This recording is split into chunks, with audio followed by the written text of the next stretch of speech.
All right, for all the XRP X-Force members, I just want to play something for you to kind of be able to hear something directly from the head of Ripple himself. Competition because it requires capital to get it there. Our view in the future is you don't have to have this pre-funding, and instead you can use a digital asset to have global liquidity on demand. Now, we build upon a tech stack, an open source technology called XRP. XRP originally was built by some engineers who had seen some of the flaws of Bitcoin and the challenges of scalability around Bitcoin. Where Bitcoin today, per transaction basis, it's rather slow and rather expensive. XRP is very, very fast, about 1,000 times faster per transaction and 1,000 times cheaper per transaction. The other dynamic, of course, of correspondent banking is some of the more quote unquote exotic currencies, exotic corridors have been left to kind of stand on their own. And the liquidity in digital assets could be applied to actually make that much more democratized and a level playing field.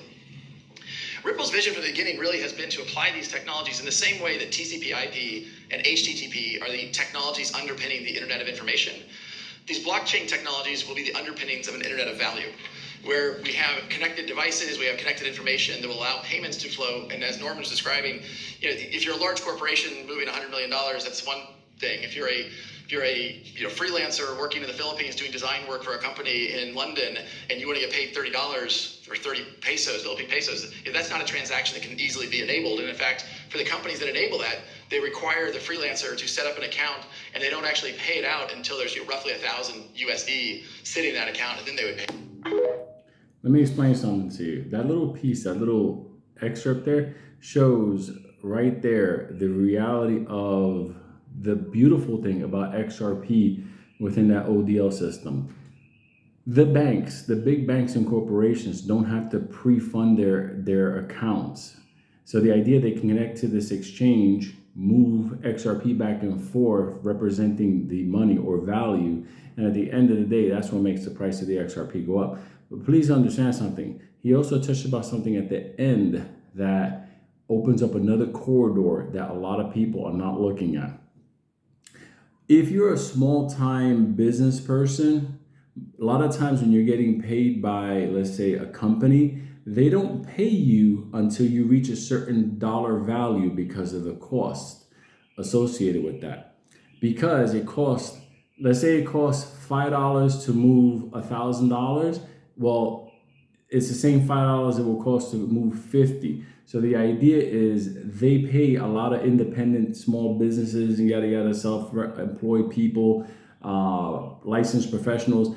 Once they reach a certain threshold, like insurance companies do that and all kinds of stuff. See, the XRP exchange makes it possible to pay people even the smaller amounts on demand. And that's going to change the payment network settings around the world because it opens up the, let's face it, instant cross-border settlement from small to ginormous. And that's what's going to cause the friction in order to make these coins worth a lot of money. So I hope that makes sense. But understand something. You don't have to preload. You don't have to, what's the best word for preload? That fucking bird is happy after the storm. That motherfucker needs to find a boyfriend or something. Anyway, tweet, motherfucker. All right. Preload is like this.